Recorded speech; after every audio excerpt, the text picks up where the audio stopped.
Okay, we'll go ahead and get started. So today I'm excited to talk about life purpose and how that can be medicine for us. Looks like we had another person join us, so I'll just get them in. And always like to start with my disclaimer about how this information is for educational purposes only. Just have to get that in there. And let's look about what we're going to talk about today. So we're going to explore a little bit about life purpose. We're going to hopefully talk a minute about our VIA strengths and positive psychology as a tool. And then we'll look at the science behind the benefits of having a semblance of life purpose or a very specific life purpose. Or just even exploring life purpose can give us those same benefits. We'll go into some tips and some sharing and some Q&A along the way and some time for some journal activity. So I love this Gandhi quote, watch your thoughts, they become words. Watch your words, they become actions. Watch your actions, they become habits. Watch your habits, they become your character. Watch your character, it becomes your destiny. So some really kind of great words of wisdom from Gandhi there. So let's talk about life purpose and how that can be medicine for us and how that can be a tool for us in our toolbox. And I like to always start by applauding everyone who's here and who's listening. Applaud you for having this growth mindset. And I love to quote Harvard when they say individuals who believe their talents can be developed through hard work, good strategies, and input from others have a growth mindset. And just by even being here today definitely shows that. So let's start with some wisdom from Tony Robbins. So some of you may know him. He's an American author, a coach, a speaker, a philanthropist. He says one of the hardest parts of learning how to find your purpose is really letting go of some of our old identities and even some of our old interests that no longer serve us. Yet it's something that must be done. He goes on to say your purpose in life is likely to grow and change as you grow and change. So you must be willing to be flexible and listen to your innermost wants and needs. He also says finding your purpose is a lifelong journey.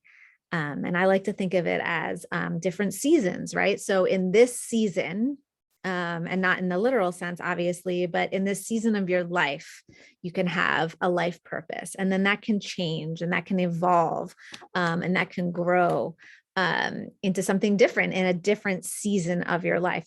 And figuring out what season you are in doesn't necessarily have to be the goal here, right? We don't have to define the season, but when we think about our life purpose, we can kind of think about it in terms of seasons, what's good for us right now.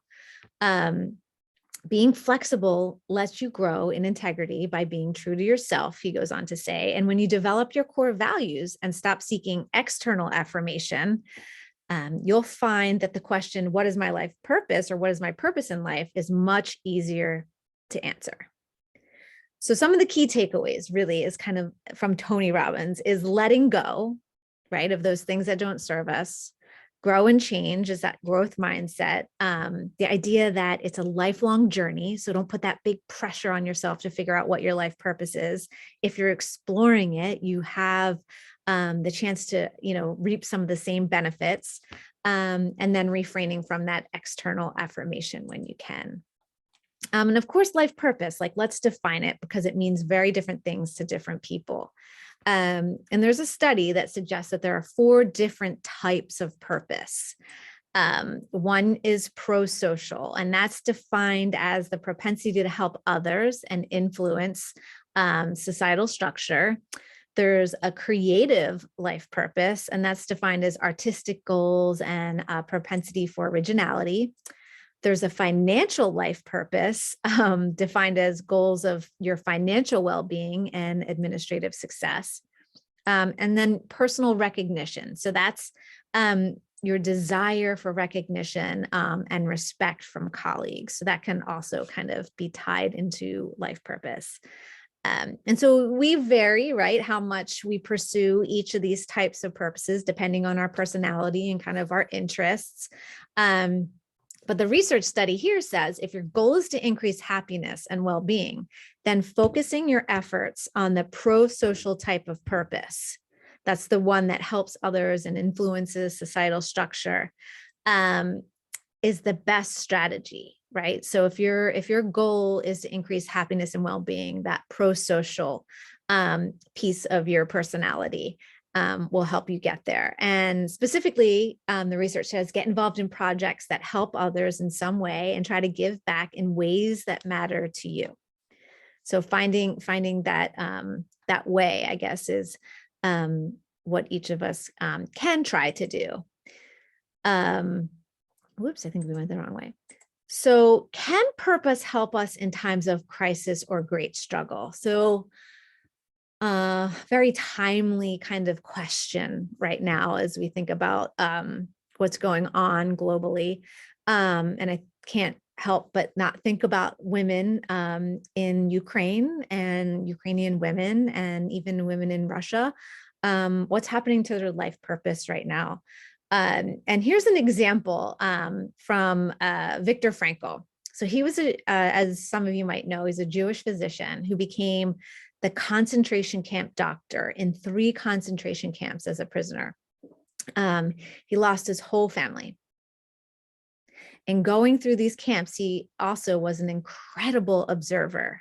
He observed that the people who were surviving, if they weren't murdered outright, unfortunately, were the ones who were transcending, who maintained a purpose in their lives, who even with new prisoners coming in would say, here's my food, you're going to need it.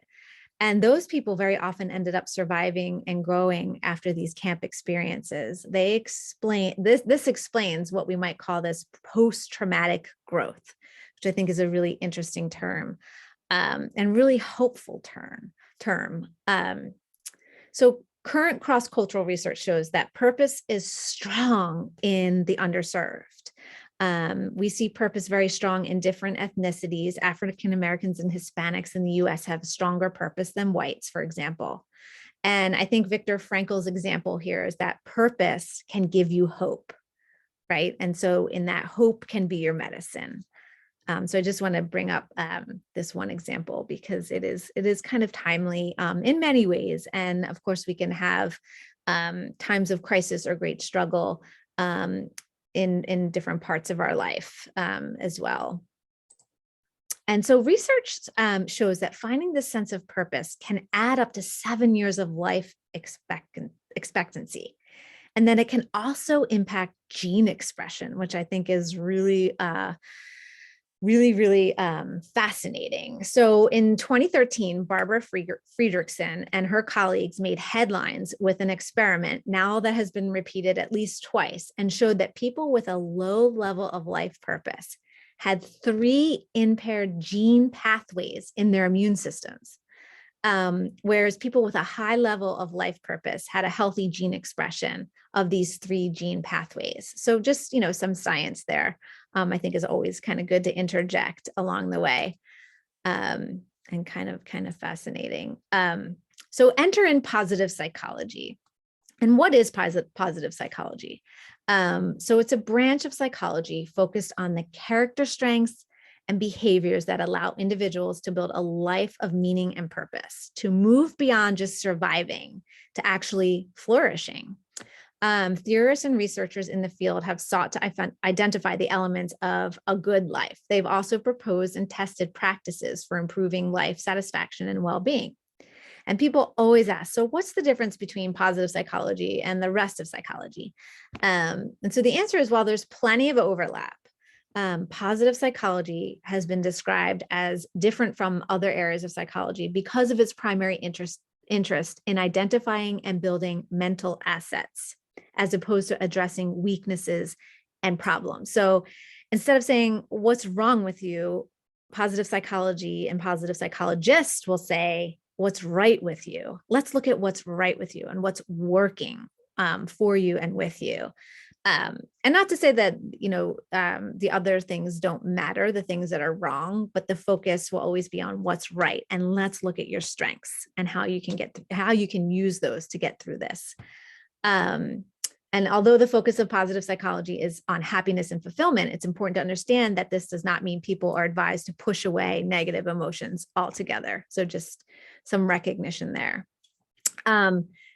Dr. Martin Seligman, sorry, I always pronounce his name wrong, is considered the father of positive psychology. And he promoted the concept when he was the president of the APA in 1998. And together with Dr. Neil Meyerson, they eventually created this Values and Actions Institute on character, which identifies character strengths that all people have in varying degrees. So that was that character strengths survey that we sent out. And hopefully you had a chance to take the survey. It's free. And it doesn't take very long. And so that's the measure. The measure that they created was this VIA strength survey. And really, it assesses all of these 24 strengths that they've identified. And essentially, they wanted to create a universal language and change the conversation when talking about happiness and well-being. And then enter in Dr. Ryan Nemec. He's a psychologist and he's the education director at VIA. And he also authored several books, including Mindfulness and Character Strengths. And he co-authored Positive Psychology at the Movies and Mental Illness. And I just have a little snippet of some of the things that he has to say about this VIA strengths and why they matter. You can't buy love or happiness, but you can invest in it with T. Rowe Price.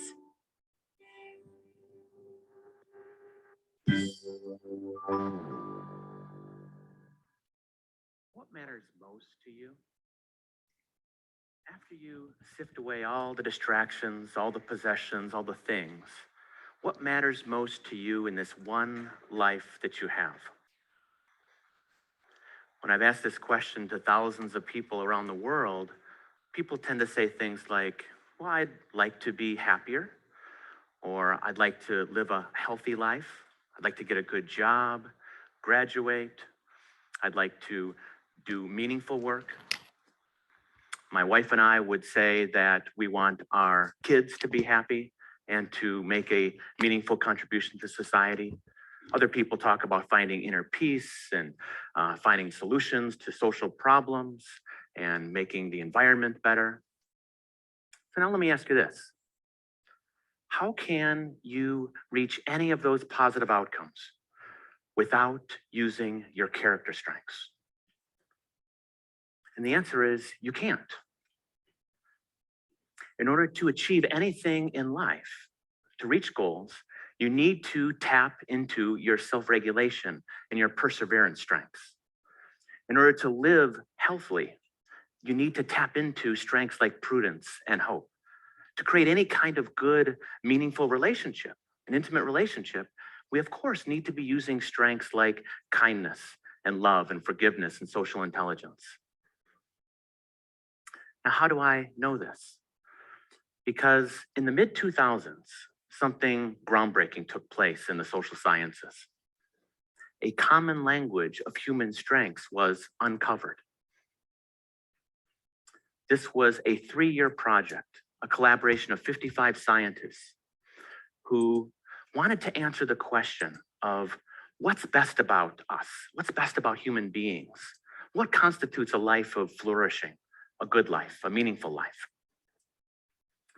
And they traveled to very remote areas on the planet to try to answer this question. So they went up as far north as you can go on the globe and spoke with the Inuit people in northern Greenland. And they spoke in another remote culture or connected with the Maasai tribal people, far off the tour circuit in Kenya, and Eastern cultures and Western cultures.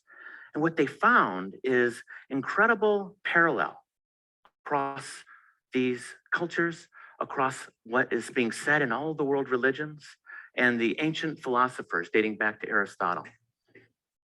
They found a common language that's in all of us. And This common language includes strengths like creativity and curiosity and kindness and love and social intelligence, bravery, perseverance, zest, honesty, teamwork, leadership, appreciation of beauty and excellence, self-regulation, prudence, humility, and on and on. 24 strengths. And since then, the last decade, there have now been hundreds of studies showing that these strengths and using these strengths is connected with greater flourishing in life. It's connected with greater health, greater happiness, managing problems, depression, and so on.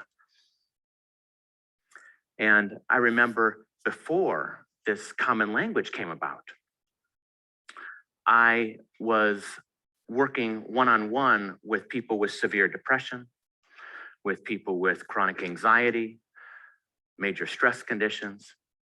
And I would be taking a typical deficit-based approach with them. I'd be asking them about what's wrong, trying to really study their problem, and trying to come up with treatment to help them. And when this common language came about, with the backing of science, suddenly I was asking different questions. And I was starting to ask these same people, well, what's actually best about you? What are your highest strengths? How might you tap into your own curiosity, your own kindness that's very high for you? How might you use that to solve your problems? How might you tap into your strength of hope or self-regulation to become more resilient in life? Or you want to create a better relationship with that person? Well, how might we talk about how to tap into your fairness, your forgiveness, and other strengths? So it really became a game changer for me professionally, and then also personally, applying it to myself and with my family and friends. So how might you make the most of this common language? I want to offer you a metaphor of 4 levels of light. Pilot light, to flickers of light, to a beam of light, to a full glow. So it all starts with the pilot light. And you've seen in your stove or fireplace that faint little movement of a flame, sometimes barely perceptible. We have 24 pilot lights within us, 24 capacities to bring forth good, positive qualities. We could think of these as potentialities, potentiality for so much more. And if we ignite those pilot lights, we get them going, then perhaps we reach the next level of flicker of light. And you might have noticed when you've been in conversation with someone that they're talking about something positive or something good that happened to them, and the little sides of their lips start to curl up. Or maybe they have a change in their body posture. Or maybe they have a certain giggle about them. Or maybe this universal experience of the eyes lighting up. You can literally see their eyes lighting up when they're talking about something good or positive.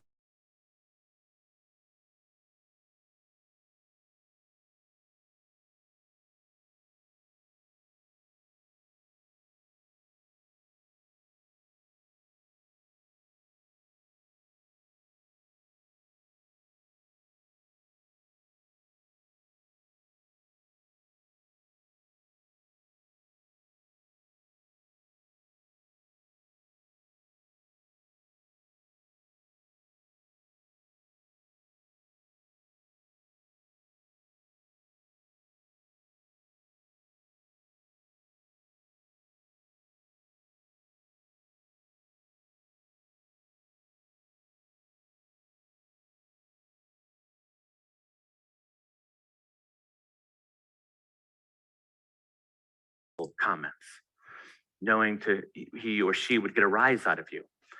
And you decided to restrain yourself, shining your beam of self-control or self-regulation, because you knew that that could cause a problem in your relationship and that the relationship is more important than an argument or politics.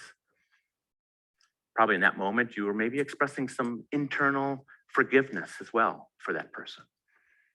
Beam of forgiveness. Or maybe you relate to the tutor who is helping a student with a disability at a university. And this tutor was working with the student, and the student was really starting to struggle with the material, struggling with the learning, not knowing what to do. And so the tutor said, let's just stop for a moment, just pause. I just want to say to you that I see so much bravery in you, so much courage. You know why? Because you go to class every single day knowing you're going to be facing adversity, knowing you're going to be facing struggles, the difficult teacher that you have, classmates that might tease you or give you certain looks, and your own struggles with learning and grappling with this material. But yet you go every single day facing that adversity, facing those struggles. And I just see so much bravery and courage in you. So in that moment, that tutor is shining her beam of perspective or wisdom for that student. And in turn, the student then is being catalyzed to use her strength of perhaps more bravery or more perseverance going from day to day, more zest and so on. And so then we can expand that beam of light using that particular strength in a situation. We can expand it to the fourth level. And that's the level of the full glow. And so this is where we're expressing many strengths across situations. So we're not just expressing love in our relationships, in our family, but we're also expressing love in the workplace by being very warm and genuine to people, by being thoughtful, by being a good listener. That's expressing love in the workplace. And we don't just express fairness and teamwork and perseverance at work, we would also express it at school and in our relationships, being a good relationship team and persevering in the relationship and so on. And so that would be reaching the full glow, expressing a wide range of these strengths across situations. Okay, I'm going to pause there because I think we kind of get the gist from pilot light to full glow. So enter in now that values in action, that VIA strength survey. And just a little background. So VIA is a Latin word for the way or the path. And the idea behind this survey is that all of these strengths matter. And if you go to this website, viacharacter.org, it defines each strength. And I encourage you to do that because the definitions can be a little different than what we might have thought them to be. Or just, they expound upon them, in a different way, which I think can be really helpful once you take the survey and you're like, I never thought of that, oh yeah, I definitely identify with that. And let me read this definition. Oh, this makes more sense. And so the question also is, how do we use the survey results? And really there's three ways that, the folks that came up with this, suggest using, and that's one, to become aware, and by becoming aware of your own strengths, and then to explore them further, and then to apply. And then of course, strength spotting is also a great thing to do as well, in other people. So here's just an interesting kind of snapshot view of the character strengths, and kind of how they fall, and just generally speaking, what percentage of people kind of rank with these. So let's see, you can kind of identify where maybe one of your top strength is and see kind of where percentage wise it falls. I'm trying to look at, so it's interesting that self-management of vices is at 4%, which I think is pretty interesting in this current day and age of all the technology we have. That's what immediately comes to my mind. So let's think about this survey and really kind of get your journal out and kind of talk about maybe what came up for you as you took this survey. In my practice, we talk about this a lot in health coaching.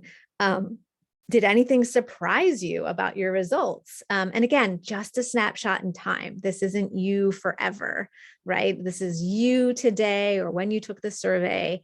And then I just encourage you to get your journal out and kind of identify your signature strength, something you can come back to at another time.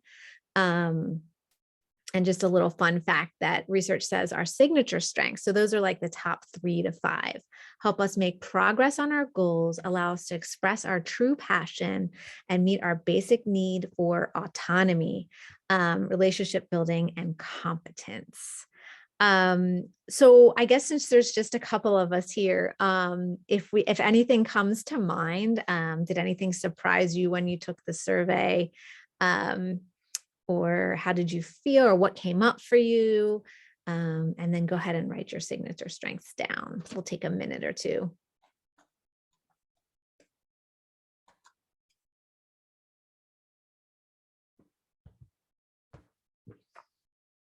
And feel free to just share, unmute yourself and just share if you'd like.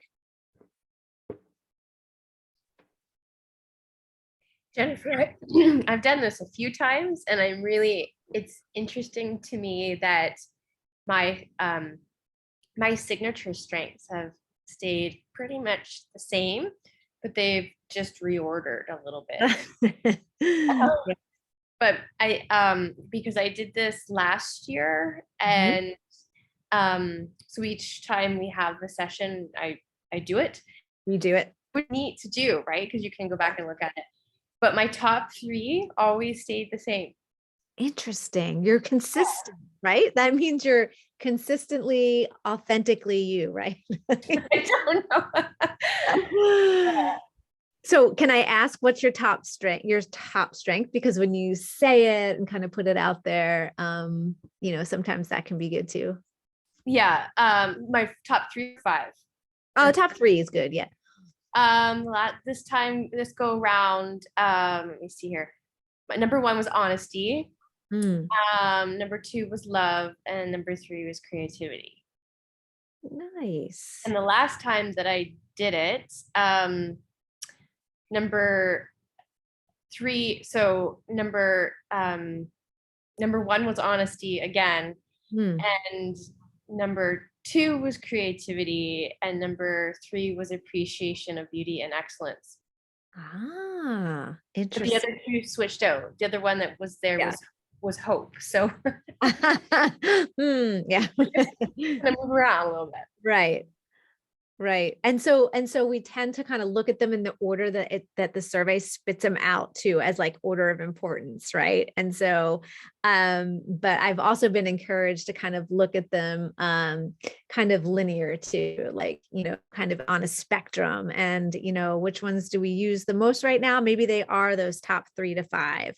But it doesn't mean those ones down at the end, 22, 23, 24, aren't part of us. And, we should definitely give them some love too. Right. Yeah. And what was interesting, like what I found super interesting about the fact that honesty keeps being my number 1 or 2 or 3, one of the top, is that I know that I'm a super honest person, but I'm also wanting to please other people. So the boundary setting aspect, I think sometimes that's what was really surprising to me, because I don't think that I'm necessarily always honest with how I feel, because I'm trying to please other people. Right. But I'm getting better at that. That's something that I've been really, really focusing on, is my intention. So. Yeah. It's so good to be aware. Be aware. Yeah. And honesty can mean like honest in your actions, honest with what you do, honest with yourself. Right. Like, yeah. And it's really interesting. How about you, Melissa? Did you have anything you wanted to share? Yeah, I took the Strengths Finder survey 2 years ago, and I think it's interesting to see how this sort of like, I don't have, it was on my other laptop, so I don't know like what happened to the file, but I did have all the strengths unlocked and was able to look at them. But I know that there are similar kinds of things. Like when I took that one, my number 1 thing was empathy, right? Mhm. Yeah, I don't know how this survey like correlates with the Strengths Finder, but on here, my number one is kindness, and it's curiosity, and then prudence, which I think is interesting because I feel like that maybe hasn't always maybe been a top for me, but given the last couple of years, like I think I've become even more careful, like and guarded and things like that. So Yeah. or maybe that's just shown up in different ways for me. But I also think this is interesting because we, at my job, we recently just did a values exercise. It's one of Brene Brown's, Oh yeah. exploring your values kind of things that we did. And like growth and learning was one of mine, that I identified. And so I think this, curiosity, and then, humility also is one of my top 5, like how that plays out. And then also connection with other people. So I'm just trying to like all the connections between other things I've done to explore, like what my values are and what my strengths are, and kind of how they all go together. And how can you use them to foster kind of life purpose, right? And how can you use them when things get rough and you're like, and then you think, oh my gosh, okay, these are the things, these are my strengths. Or these are the things that kind of define me to a degree. I think it's interesting to keep those kind of tucked away in your pocket for when you need them. Because you don't need them every day necessarily, right? But like there are times when you're like, oh, I forgot I can do that, or I forgot I have that strength, because I've written it down and I've identified it, or I've had it on a Post-it note somewhere close by to remind myself that this is who I am. And we'll talk about kind of the research, and it says the more you can kind of use these strengths in different ways. So we know kind of our default behavior patterns, but if we can start to use them in new ways, the research says it's even better, and really kind of can deepen some meanings. So when we think about using our strengths, it's important to notice which ones come natural too, right? So not to force it, be like, oh, the list says that I am super prudent, I need to be prudent, right? Like, or, I'm brutally honest. Why am I not being honest right now? Why am I, people pleasing, I'm supposed to be honest, like, and, so the idea really is to embrace what comes natural, and notice what strengths put us in that flow state so that we don't even have to think about it, right? We're like, oh, okay, that comes so naturally, I don't even think about it. And those are really the ones that we want to harness and kind of use. And really just noticing, when we identify those, we kind of notice those strengths that are most essential to who we are, right? So what puts us in flow, what comes natural, and what are like essential to us.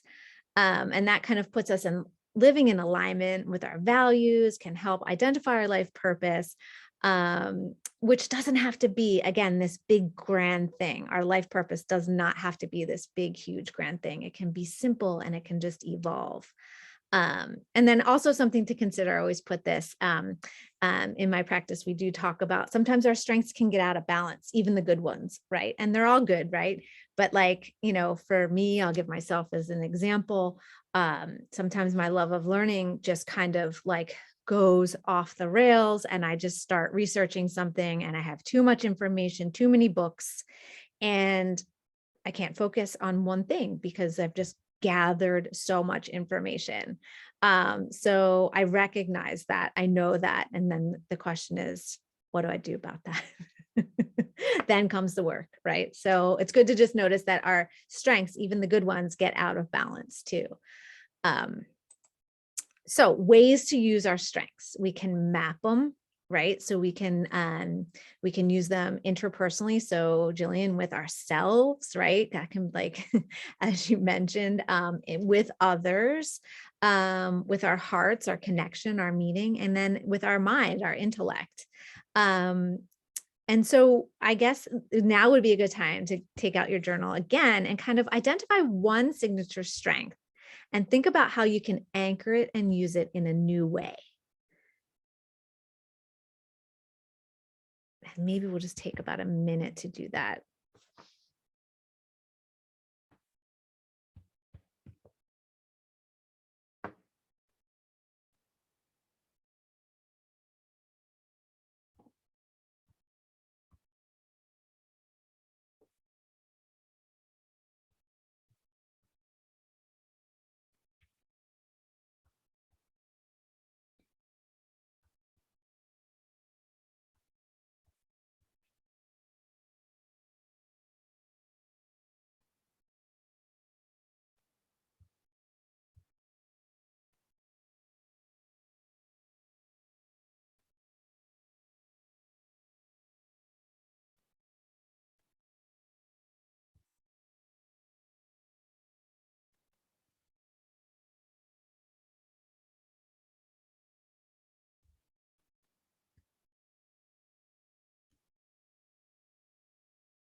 Go ahead and move on just for the sake of time. But, and you can always come back to this, how you can use that signature strength in a new way. Just something to become aware of too, like in just daily life, like, how can I use this in a new way? So we can map our strengths. And then another thing to keep in mind is all strengths matter, right? So another way to use this strength survey is to look at a strength you don't use so much. So maybe one that doesn't really resonate, and consider how you might try and use it in another way or in a new way. And then my favorite is strength spotting. This is and maybe some of you know someone who's a really good strength spotter. Usually it's that person that kind of lifts you up, but, looking for strengths in others, and then not only like noticing them, but then verbalizing them. Like, I noticed how creative you were with your answer. And, that was a hard question you were just asked. So really kind of strength spotting. I think that's a great way to use and to practice kind of keeping those strengths top of mind. So in the field of positive psychology, the idea of applying our strengths is considered an intervention and has been studied in these randomized controlled trials, and consistently shows that using one signature strength in a new way each day for a week has been linked with increased happiness and decreases in depression for lasting longer than 6 months. So really something interesting to think about. And just like people have basic physical needs like sleep, eat, and drink, think Maslow's hierarchy of needs, we also have these basic psychological needs. There's this study at the School of Medicine at Mount Sinai, where they study the relationship between life purpose and physical health.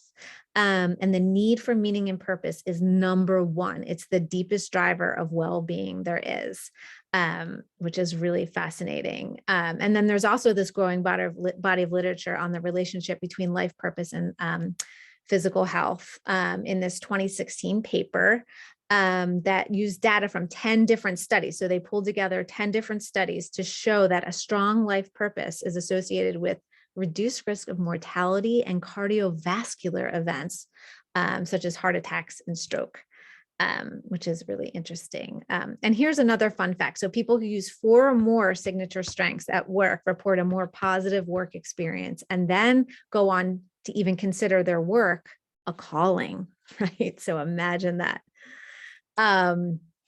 So balance is the key in this search for life purpose, and too much worry or struggle over it can result in negative outcomes, right? So we want to kind of keep it in check and realize that this is a lifelong journey, and that the idea that there is sacred in the ordinary too.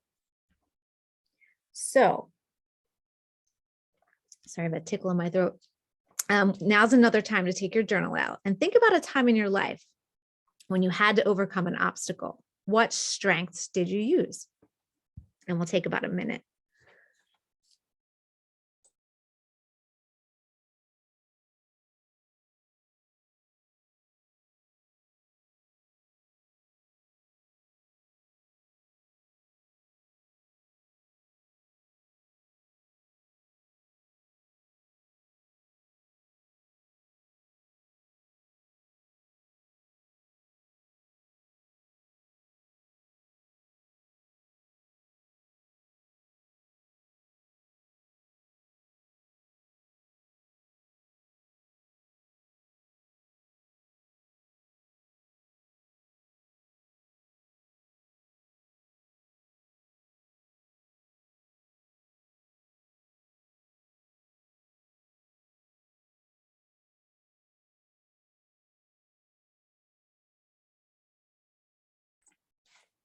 Okay, so we'll keep moving and you can always come back to that.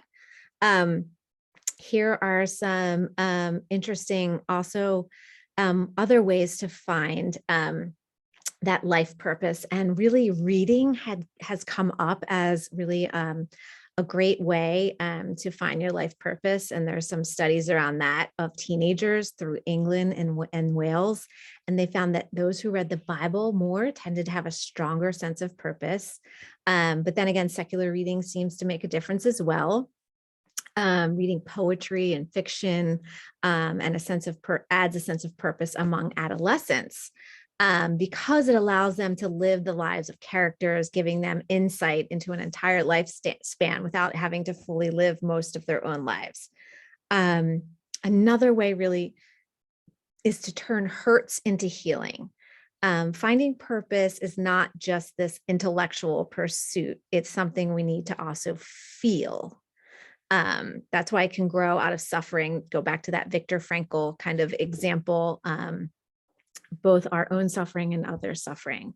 And the reason why some people are able to do this while others are not is because, and we'll hit this next little button here, research tells us that when we can cultivate emotions like awe and gratitude and altruism, we can then foster this sense of purpose out of really tough times. And awe can make us feel connected. When we adopt this grateful abundance mindset, we are more able to give back. And then some recent work by Christina Carnes found that altruism and gratitude are neurologically linked, activating those same reward circuits in the brain, it's pretty interesting to think about. And so also, I encourage you to listen to what other people say that they appreciate about you. And you can really find some hidden purpose and some meaning in that as well. What do people thank you for? And then number 6, find or build community. If you're having trouble remembering your purpose or finding your purpose, take a look at the people around you. What do you have in common with them? What are they trying to be? What impact do you see them having on the world? Is that impact a positive one? Can you join them? Are you with them? Where do you fit into that puzzle? What do they need? Can you give it to them? So really just kind of take a look at the people that you surround yourself with. And then of course, I love number 7, tell your story. Get curious about your life story. Everyone's is so different. And identify obstacles and strategies. We all have this ability to make a narrative out of our own lives. And if you don't like writing, have someone write it for you and just do some bullets. Even doesn't have to be a novel, but just have someone write some bullets down about you if you're feeling stuck. It can give you some clarity into your own life, how to understand yourself, and can give us framework that goes beyond the day-to-day and helps us make sense of our experiences. And then visualization is another tool. I use it a lot in my practice, but research tells us that when we stop and kind of visualize, our brain and our body react just if we were truly in that space. So really does some really cool things in our body. Our cortisol can lower, our feel-good hormones secrete. And one of the ways to do that is by creating a vision board, and we can talk about that another time. But vision boarding is a great way to kind of really explore your purpose and what you like. And then ask yourself what your 8-year-old self would like to do. And really kind of go back to that. Does any of that still resonate? And so we have this really cool exercise where we can, I'll say it, and you can kind of pause and close your eyes and just visualize one thing that your 8-year-old self liked to do. Like, you know, just something you remember positive that your 8-year-old self liked to do. So I encourage you to do that now if you can, and write it down in your journal if you feel so inspired.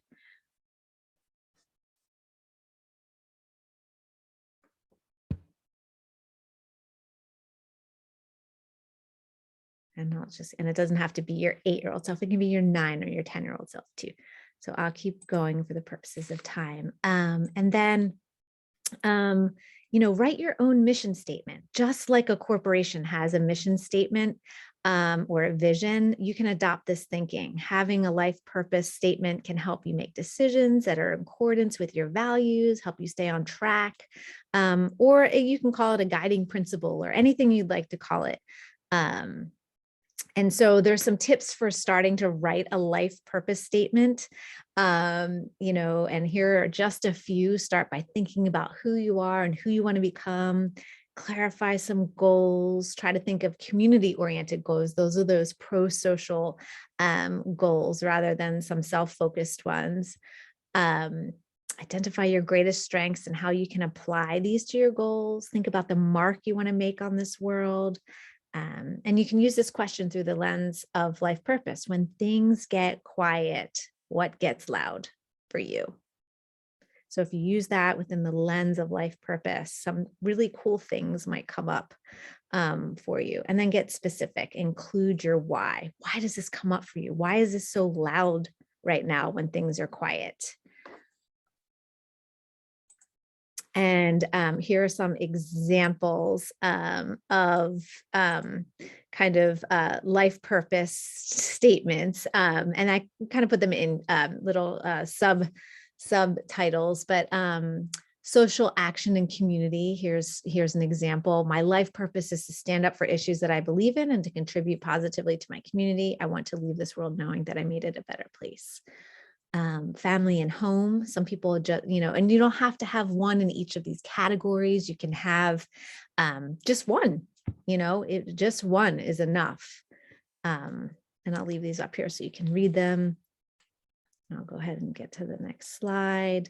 Inspiring others, fostering connections, living mindfully, achieving life balance. Some people think of their life purpose in terms of their legacy.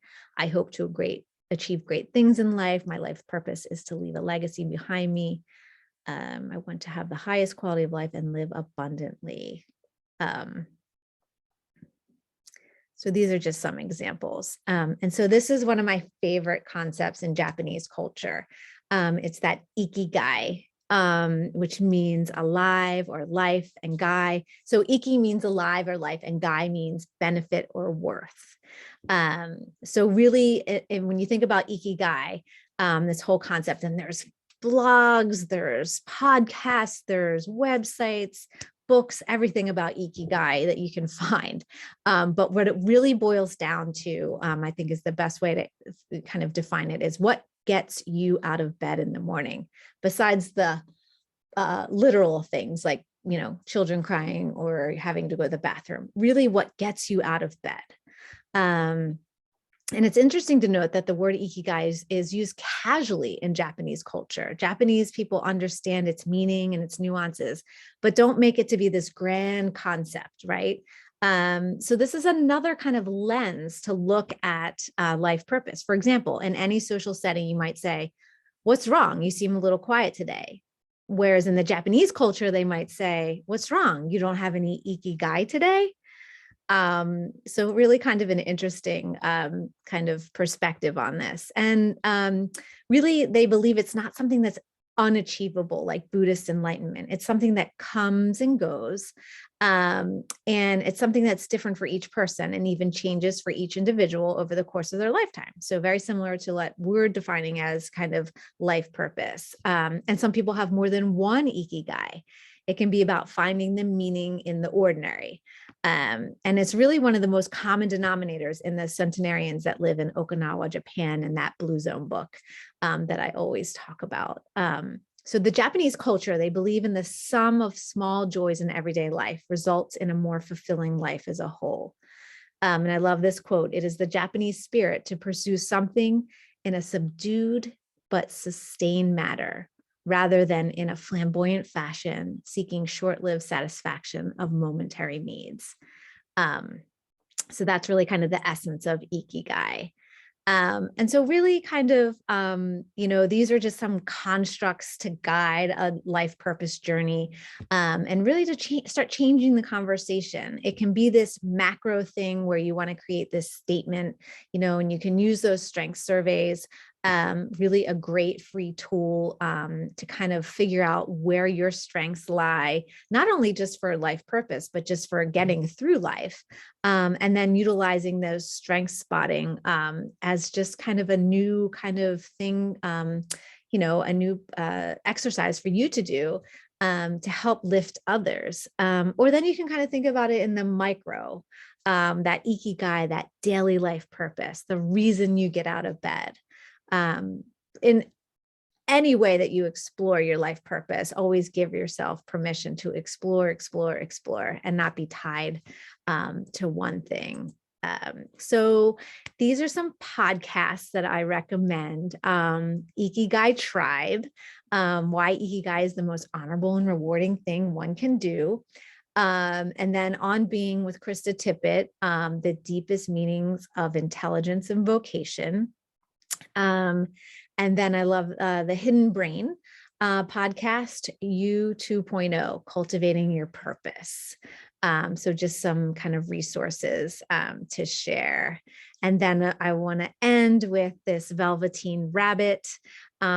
He said, you become, it takes a long time. That's why it doesn't happen often to people who break easily or have sharp edges or who have to be carefully kept. Generally, by the time you are real, most of your hair has been loved off and your eyes drop out and you get loose in the joints and very shabby.